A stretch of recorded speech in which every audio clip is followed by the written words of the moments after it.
How do you raise capital from one of Australia's big four banks? That's a question I'll get answered by today's guest, Justin Greenstein, the Managing Director of 1835i. Welcome to Fintech Chatter, the podcast where I chat with fintech leaders about their secrets to success. I'm Dexter Cousins, your host and the founder of Tier 1 People, the executive search firm that works with high-growth fintech ventures, connecting them to exceptional fintech leaders. In today's show, I'm talking about raising capital from the venture capital arms of Australia's big four banks. You might recall recently we had Graham Strain from Citoplus on the show, and in this episode, we go on the other side of the fence to speak with the corporate venture arm that's invested in Citoplus. Before we chat to Justin, if you're new to the show, make sure you follow us on your podcast player of choice, or if you're watching on YouTube, hit subscribe. And if you're in the mood, please leave us a comment and give us a like. It really helps us get great guests like Justin onto the show. Justin, welcome to the show.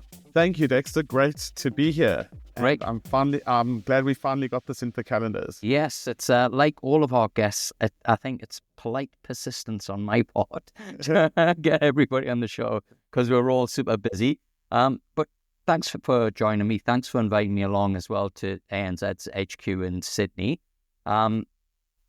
Wanted to have a chat with you today about quite a number of different things.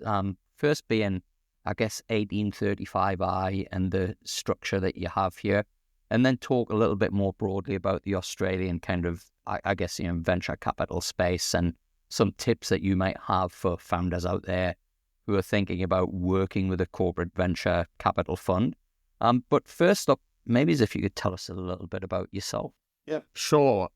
So I'm Justin Greenstein. I head up 1835i, and I'll talk a little bit about the history of 1835i and where we've come from. In terms of myself, I've been in the business almost since its inception, so just over 6 years now. And prior to that, I did a number of roles in finance, both at ANZ and also outside of ANZ.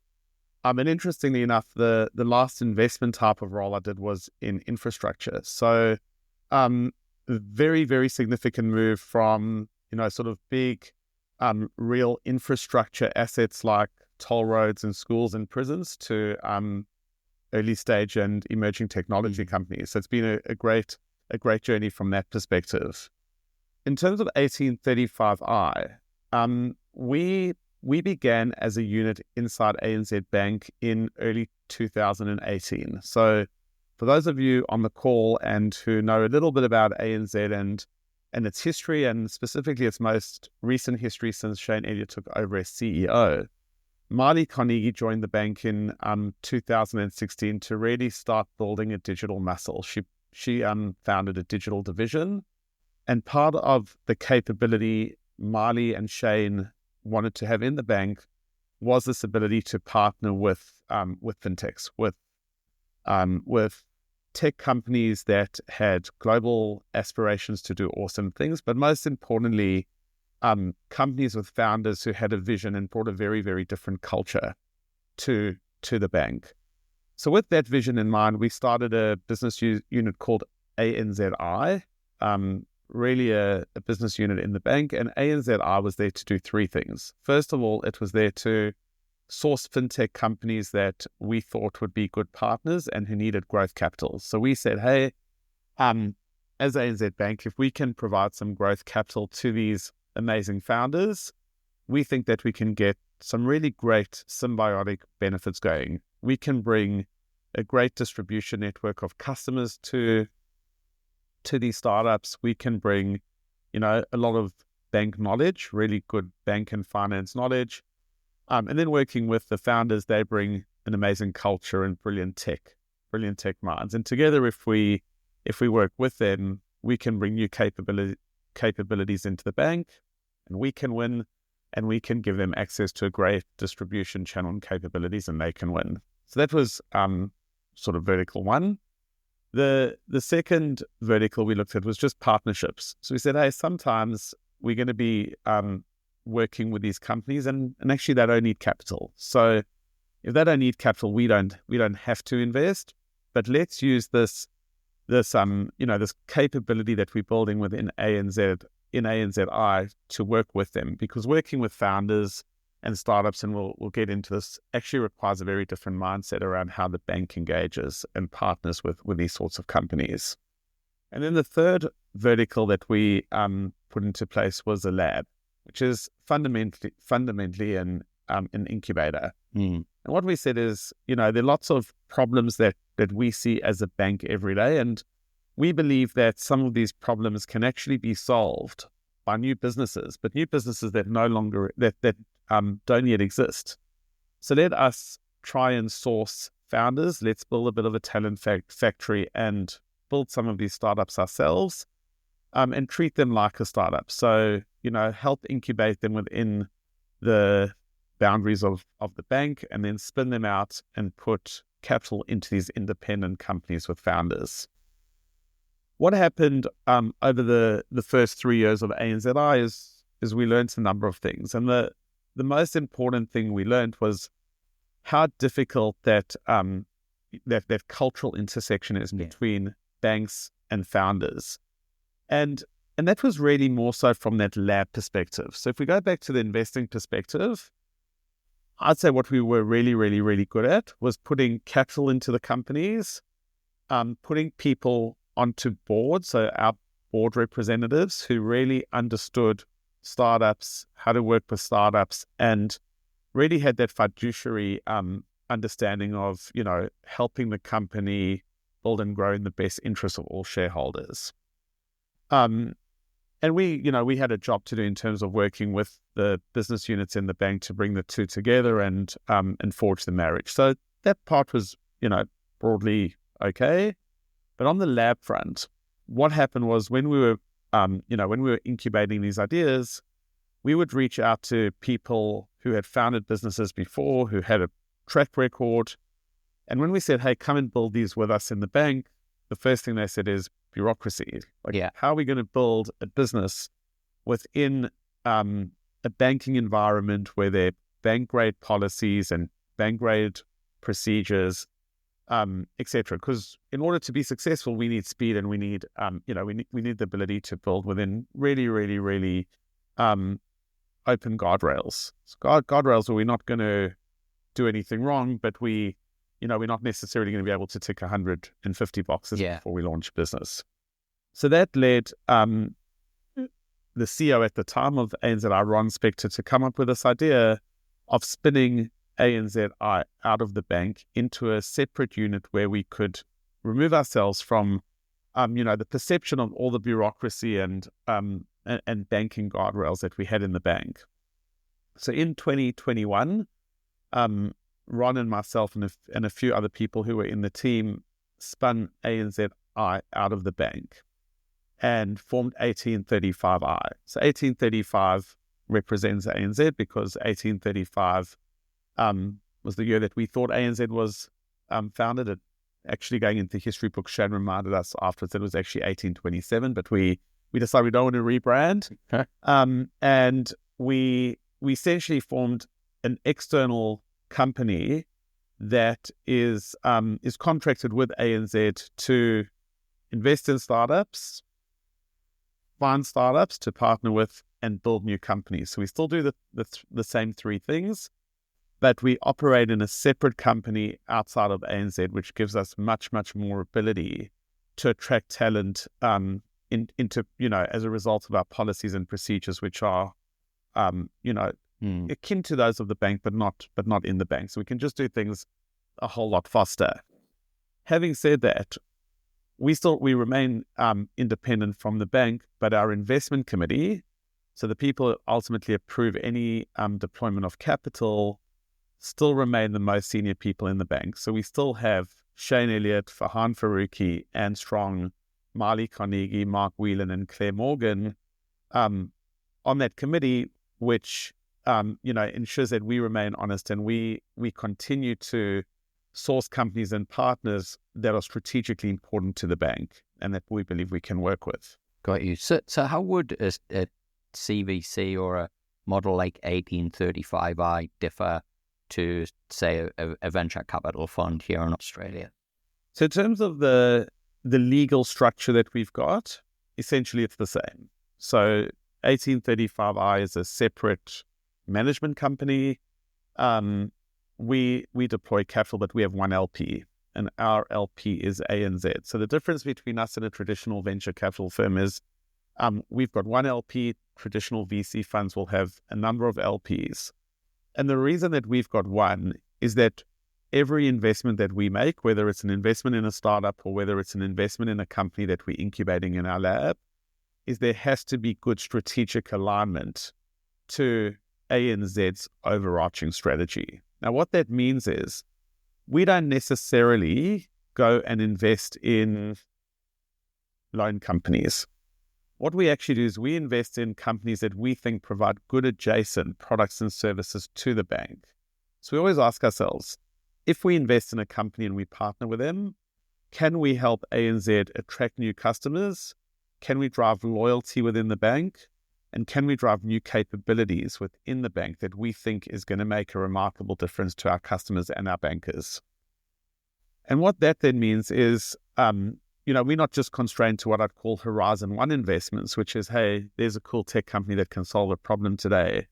We're actually looking at Horizon 2 and Horizon 3 as well. But when we think of Horizon 2 and Horizon 3, we always ask ourselves, will it be strategically relevant to the bank, even if it's in a world where banking might look a little bit different? Got you. We're obviously kind of, it feels like Horizon 3's right, almost upon us in terms of how fast technology seems to be evolving.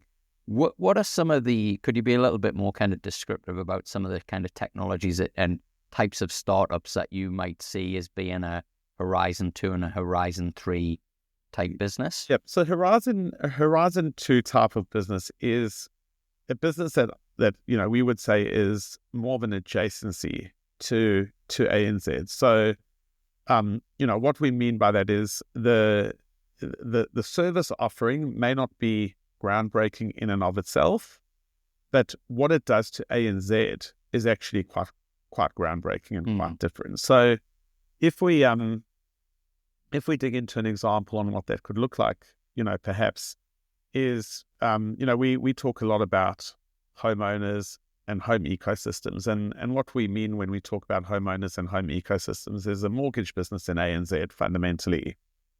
But we also talk about things like gradults, right? So how do we take a gradult who is, in simple English, a person who's probably graduating from their education or, ready to enter the workforce, given, whether it's education decision or other, and about to start saving money towards owning a home.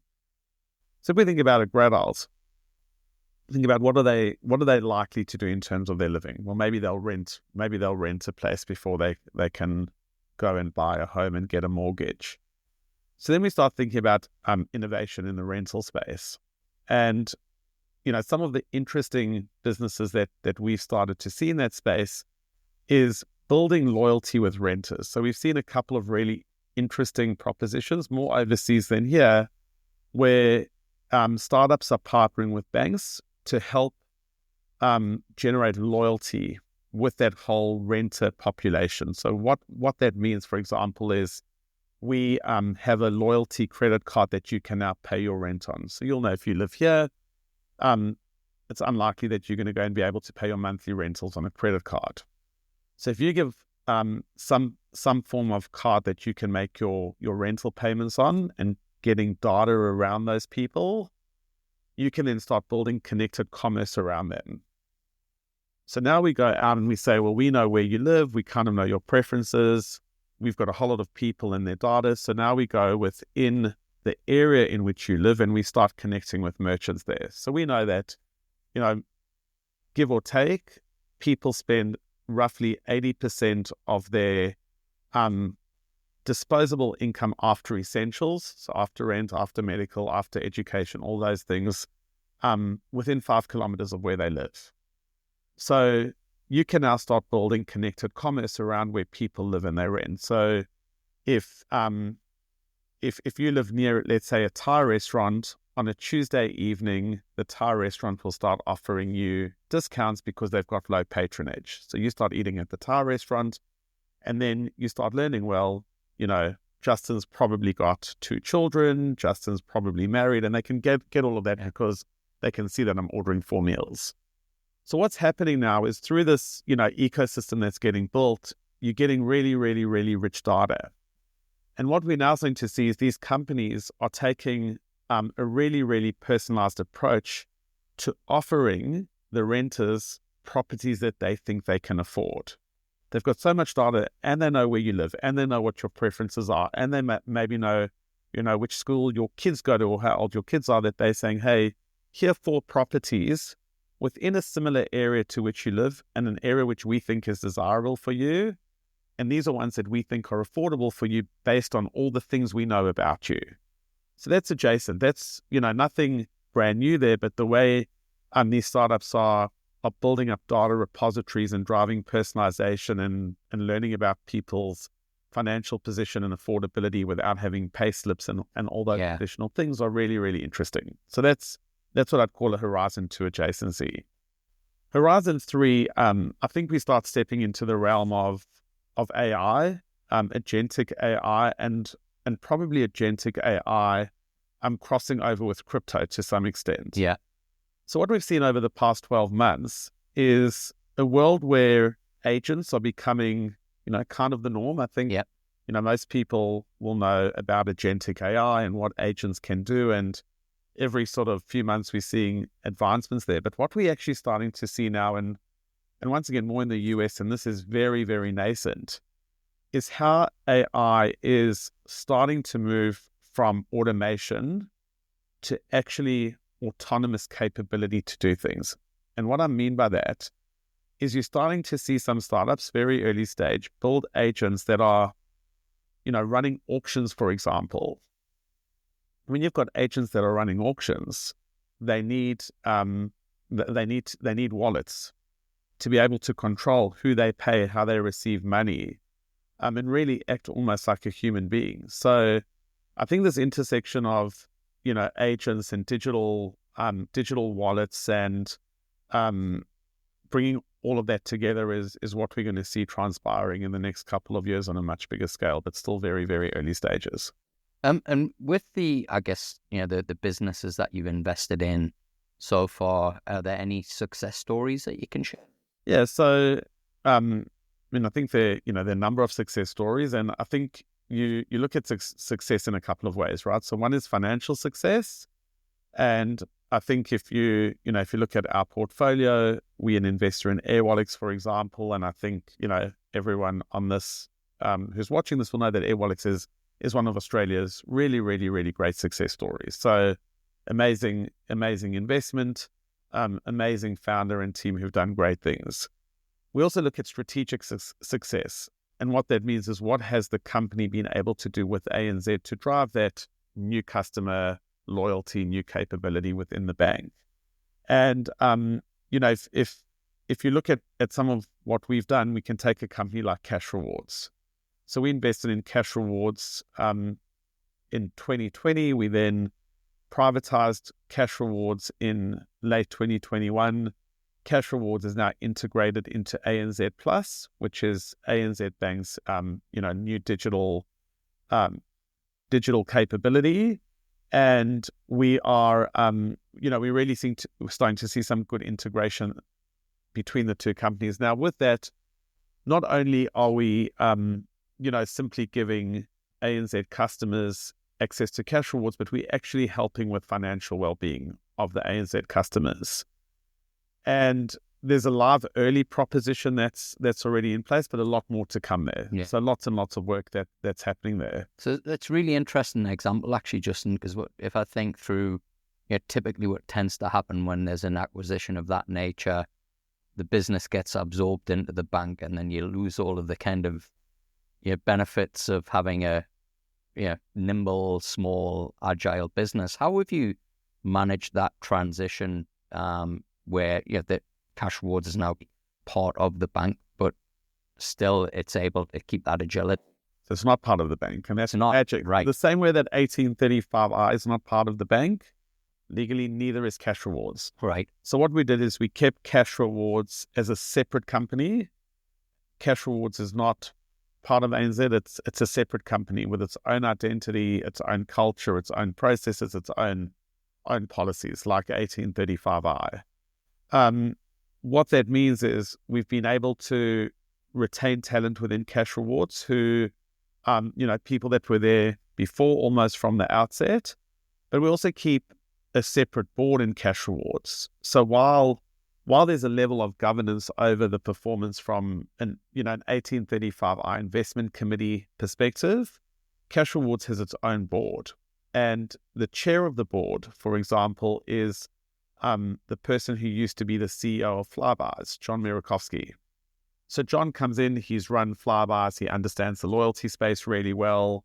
He's an independent director who helps that company drive its strategy, make sure that they're staying true to their vision of a loyalty company, but also have a level of interface with the investment committee where there's good dual dialogue to make sure that the company in and of itself is on a good pathway, but there's also a good pathway to strategic partnership opportunities. So keeping that independence is really, really important. And that's something that we deeply believe in, because it comes back to culture.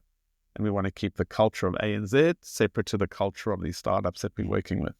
The venture capital industry tends to get a lot of criticism. Some of it's warranted, a lot of it not so. Why do you think, particularly here in Australia, there seems to be this big expectation gap between founders and potential investors? Look, I think, and I'm going to start off by saying that I think we are a very patient investor. As I said earlier on, we are very much there to drive strategic engagement with the bank, but we also very, very, very aware of our overall mission, which is to help founders get global dominance, right? Yeah. So we don't want to stifle the global dominance at the expense of just working with ANZ. We want to be a part of their journey, but not the whole journey. And it seems for the last couple of years it's been global dominance, but get the profit with the first. We'll get there. Yeah. And how we do that, and I'm very much talking about 1835I and the ANZ lens, is when we've got director seats on the boards of companies we invest in, we typically put directors on there who are independent. So yes, there are a couple of directors who might be ANZ employees and they bring a domain expertise to the board, but we've also got non-ANZ staff who sit on boards because they bring expertise or an understanding of the stage company that we're working with and the skills to help them grow. So I'll start off by saying that we think a lot about that, and we're patient from an investment perspective. And the benefit we've got, frankly, is we've got one LP. Yeah. And we've got one LP who we're very aligned with in terms of what we're trying to do. I think when you look at the broader industry, the challenge other investors have got that we don't have is they've often got multiple LPs, and they balancing, expectations there, whether it's, liquidity events that the LPs are looking for because they've been in the fund for a long time, or, seeing what's going on in other parts of the world. I think, they're dealing with a lot of stakeholders that they have to manage. And, we've had some very, very interesting economic times as well. We had a 2021 bubble with, some companies raising money at incredibly, incredibly high valuations, and often based on projections that were probably very unrealistic and, maybe to some extent realistic for a very, very small period of time during COVID, but, in a world that wasn't overly real. And then, you move on a couple of years and companies are running out of money and they need to fundraise again, and you're facing into down rounds and all those sorts of complexities. And then, you've got a very tough job because you've got lots of different stakeholders that you need to think of, and your empathy. I wanted to ask you about that, actually, if we could kind of dig a little deeper on that. You gave a really good explanation of the kind of history of 1835I and how you kind of brought these three separate components together. in 2021. Literally, 12 months later, as you mentioned, the whole landscape has radically changed. What did you have to do, and how have you evolved kind of since that original kind of thesis around 1835I, and how have you evolved now the kind of investment thesis? Yeah. And how does it differ to maybe what you kind of first had in mind? Yeah. So that's a good question. So fundamentally, our thesis and how we, approach our business has broadly stayed the same. There are a couple of nuances that I'll talk about. First and foremost, what happened, as I said, we started in 2018. When we got to the end of 2021, we were 3 years old and we had deployed quite a bit of capital. So by the end of 2021, we had a portfolio of, around 13 companies plus companies that we were incubating in our lab. And what that meant is that we actually had a lot of work to do. Like, it's all fun to go and invest in new companies, but a lot of the really hard work is involved in managing the portfolio. And we've got a double job. One is managing the founders and managing the portfolio companies, and where we've got director representatives, they've got a big job to do in terms of working with those companies. But we also have to work with the bank. And we have to make sure that all those strategic theses that we invested on actually remain sound, and we're getting momentum both for the bank and for the founding team. So what happened at the end of, if we get to the end of 2021, we've got a pretty big portfolio. We've also got a shift going on in the broader market. So we're starting to see valuations going down, more pressure on companies. We start to see quite a big trend towards break even rather than growth at all costs. And I'll talk a little bit about that in more detail and how we think about that. But where that took us to is a world where we felt we had to do two things really, really well. The first thing we had to do is we had to make sure that we were there to support the portfolio companies that we had invested in. So we get to 2022 and, you start to see a lot of companies burning a lot of money. We can start to see down the path towards, next rounds of capital raising being required, all those sorts of things. And we said, hey, we need to make sure that we're doubling down and really, really supporting the companies, and especially the companies that are working strategically with us. The second thing we looked at is, now that we're at the end of COVID, how successful have we been in partnering with those companies? So that's why we exist. We exist because we have to bring value back to the bank, and we have to bring value back to the companies through the banking relationships. And we realized that that's a really, really, really difficult thing to do. And while a number of companies had made some good progress in working with the bank, a number hadn't. So what we said at that point is, we're going to do two things. One is we're going to make sure that we're deploying appropriate resource in our team to work those partnerships, because that's our license to play. And the second thing we're going to do is we're going to learn where we've maybe not been so successful in driving partnerships. And the biggest learning we made at that point was, when we had done investments with a very loose thesis, we weren't getting good momentum on the partnership. Versus when we had made investments on a really sound thesis. And a sound thesis is, here's the strategy, but also the business units really allocating money towards the business to drive integration. There are people in the business who are accountable for integration. People have got KPIs in the business that they're being measured on to drive into all those sorts of soft things. We need to make sure that we're really doubling down on getting that locked away. And what you start to see there's some companies that we'd invested in 4 years before, where we're probably going, we might not actually get to a point where there's, a strong thesis with all that support. So we need to work on that. But going forward, we need to make sure that that's absolutely front and center of how we invest. Yeah.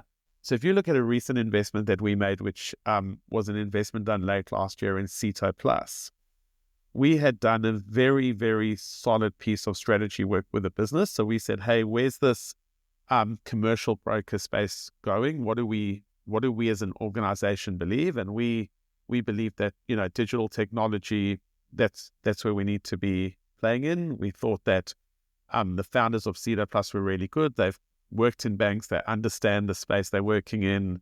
great founders. They already had a couple of really good people on their board, all that sort of stuff.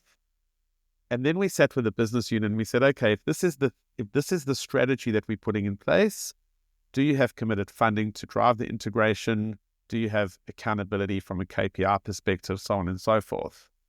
And we ticked all of that off. And we only got approval to do that investment from the investment committee once we had that joint commitment. It wasn't just putting capital in, it was also putting all the business resources in.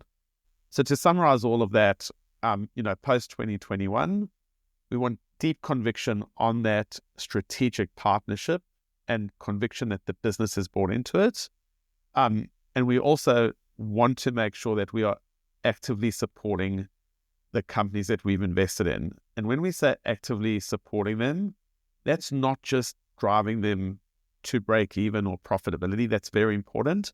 But we also try to stay true to what was the vision, how they're going to get global domination, and how we're going to support them with that, with the right amount of capital and the right amount of support. Okay.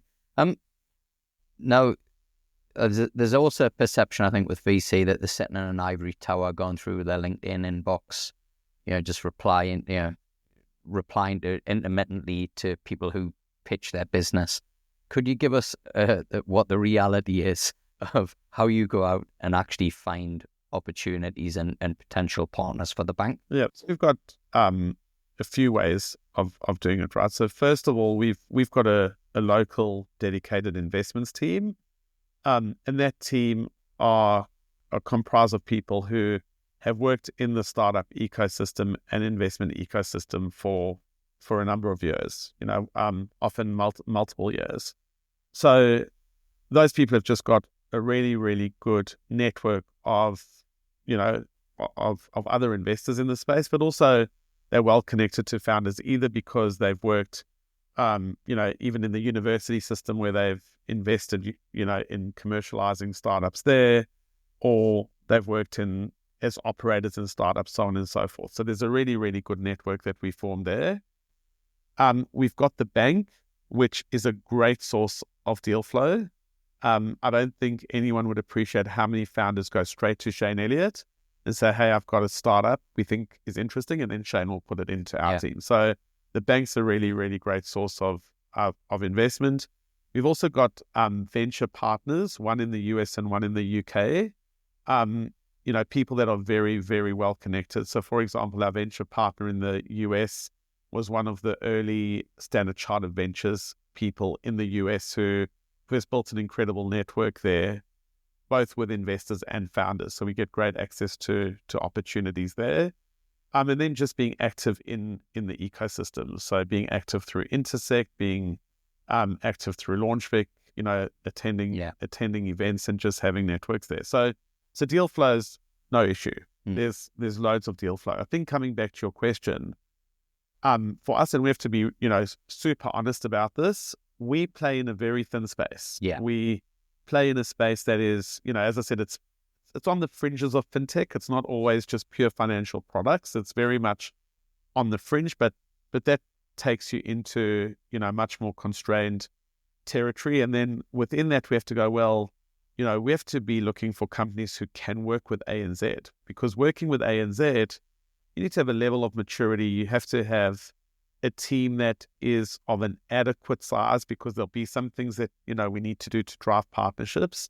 Adequate size doesn't mean 200 people or 100 people. It can be much smaller, but we need to have conviction that the team has got that muscle to be able to work with the bank. And then we need conviction on that strategic thesis. So there's generally a pretty thin territory that we work within, and we're honest with people. So, we get loads of inbound every day, and we're honest with people up front. Either it's, we don't think we can work with you for these reasons. We might love your vision. We might think it's great. And often we'll pass those people on to other investors who are in our network if we think relevant. And the ones that, the people that we meet that we think there is an opportunity, we upfront around our investment process. We're a lot quicker than we, would be with if we were in the bank, but there's still a process. We still have to have conviction on the strategic thesis. We have to have conviction on on the company, and we have to build that conviction, but we have to get them across some of those key stakeholders in the bank as well. I want to kind of talk about the state of fintech here in Australia and also globally. I guess first off, where would you kind of summarize Australia being in terms of a global fintech ecosystem right now? Yeah, so it's a good question. I think, if you look at the world, there are really a small number of places where there's deep fintech ecosystems. So if we look at it, there's the east and west coast of the USA, which are big and vibrant and huge activity. There is there's a good sector in the UK and also in France, and a good emerging fintech ecosystem happening in France, and then there's a good ecosystem in parts of Asia as well. So we see some really, really interesting capabilities coming out of Singapore. We see some interesting capabilities coming out of Hong Kong. And then, of course, there's also some really, really interesting stuff that come out of India and China. And frankly, we just, haven't been able to get across those regions yet. And then Australia. So if we look at the world, that's sort of the, those are the territories that we look at. Australia punches above its weight, frankly, right? So if you look at, we get a lot of inbound, specifically the US, the UK, and Australia, and we often see really, really, really good businesses coming out of Australia in the fintech space. We saw in the state of fintech, the state of venture report last week, that fintech is doing well again. Now, there's around $1 billion invested last year. It's not small. We've also seen some really, really great companies, grow overseas. Like I said, Airwallex, which is in our portfolio, but also some others. So I think we punch above our weight. I think we've got some really, really great talent in the country.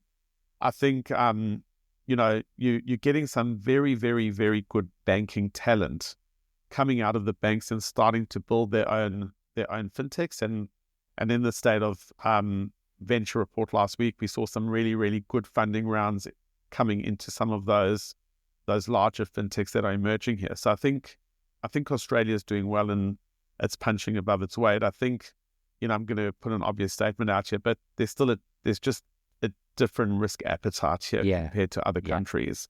So when we go and specifically, meet founders in the US, and granted the pool of capital in the US is just so ginormous. So it's just, it's kind of easier to take a risk.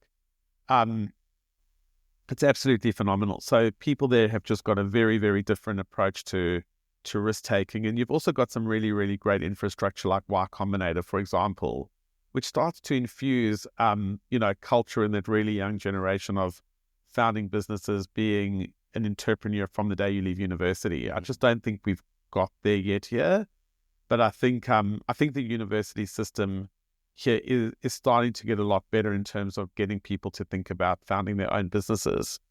And just as an example, we often get involved in Monash and their program, and it's incredible to see how many 19 and 20-year-olds are starting to think about a startup being their first job rather than a corporate job. So we're getting there. We're just not at we're not where some of the overseas countries are yet.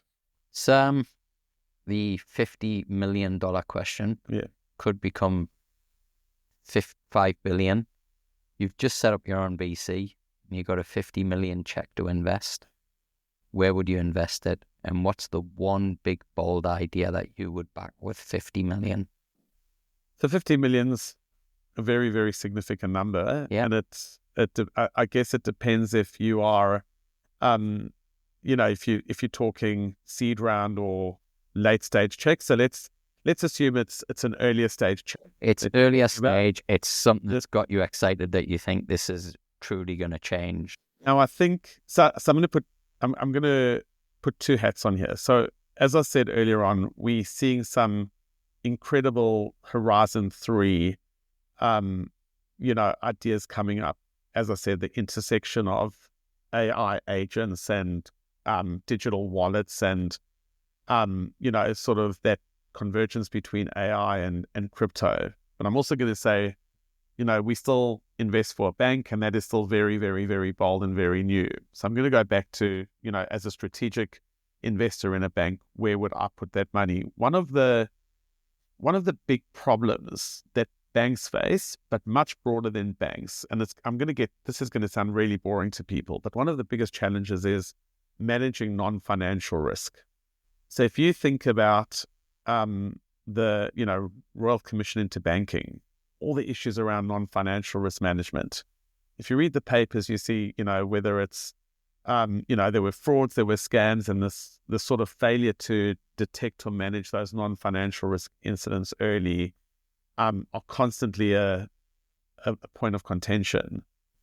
And what we're thinking and what we're seeing is with the emergence of agents, we think there's a world when non-financial risk management can almost become automated.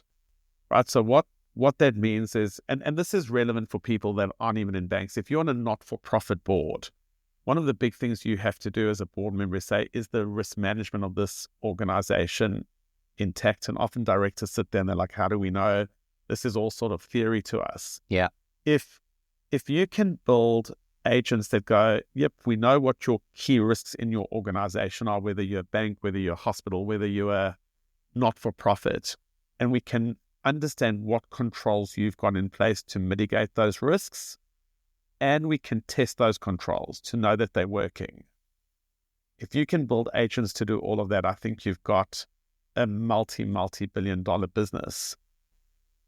And this has been sort of, concept that people have spoken about for a while. And I've seen some companies come up where, they go, we're good reg tech because we can ingest regulation and tell you where regulation changes, and you kind of get there and no one can then say, well, what risk does that regulation actually mitigate, and what controls have you put in place to comply with the regulation and mitigate the risk? I think with agents we're going to get to a point we can do that. So if anyone's building that sort of startup today, I'll put 50 million in. It's really interesting you should say that, Justin, because one of the biggest challenges that I've had recruitment-wise in this last 12 months is essentially head of compliance, chief risk officer roles. Yep. And finding people who have that commercial acumen, but also can, have that first principles thinking about, right, this doesn't actually exist, or we're going into new territory.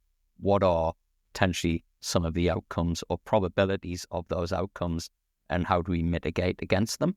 Yeah. It's really difficult to find people who have that the name and personality set. The name of this company is Virtual CRO. So we've spoken a lot about virtual CFOs, and we've seen, we've seen a lot of advancements around automated bookkeeping and accounting. I think virtual risk management with agents is the next big thing. Yeah.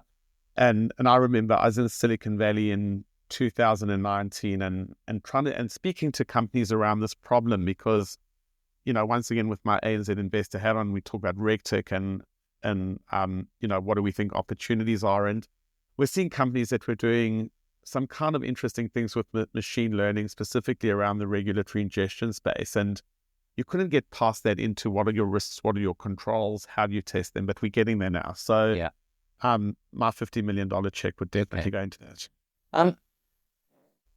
In terms of, I guess, how you kind of keep connected, just keep yourself abreast of what's going on. Obviously, you go and you meet a lot of people, but are there any podcasts that you listen to that you found particularly useful? I listen to a lot of different podcasts, but the truth is, I think in terms of keeping up, there's some great literature, that hits my inbox every day. And some really interesting tidbits. But the most valuable, to be honest, is, as I said, we've got a venture partner in the US, and he's incredibly, incredibly connected to that ecosystem. And every 2 or 3 days, I'm getting a note from him. I've met this founder. I've met, I've been to that conference. I've seen this capability, and we're getting connected to the founders, making those relationships. And those half an hour sessions that I'm getting with those founders is really that's what brings the insight back. And frankly, when I'm speaking to my investment committee, it's coming from those meetings. Yeah. So the great podcast is great reading, but there's nothing like that human touch. Yeah. With people who are actually, firing ahead and building these things. Well, we'll come to a wrap, Justin. We get some amazing talent listening to this podcast. If they're interested in careers at 1835i, where's the best place for them to go? Justin at 1835i.com, and I will direct them to the right people. But we always happy to speak to great talent and, constantly changing our team, specifically given the lab and what we're trying to build. And obviously we get, a lot of founders listening to this as well. If they've got a great idea or business that they're building, again, reach out to you. Chat. Yeah. Well, just great way to source new opportunities. Thank you so much for joining me today. Really great to get your insights. And before we wrap up, any big announcements for you guys this year, and what can we expect from 1835i in 2025? So, look, right at the minute, we made a couple of announcements late last year, and there's a lot of work underway at the moment to bring those strategic propositions to life. There are 3 really, really interesting companies in our lab at the moment that we're hoping to put the next round of capital into, within the next few months. And we will definitely be launching those on socials as they progress. So brilliant. In the short term, there are 3 really interesting things happening there. Always wait and see with external investment opportunities that are coming our way. Awesome. As always, folks, you can connect with me on LinkedIn. If you're new to the show, make sure to follow us wherever you listen to podcasts, or subscribe on YouTube. If you're coming back, thanks so much for your support. It really does mean a lot, and it really helps me in being able to get great guests like Justin onto the show. Until the next episode, keep well.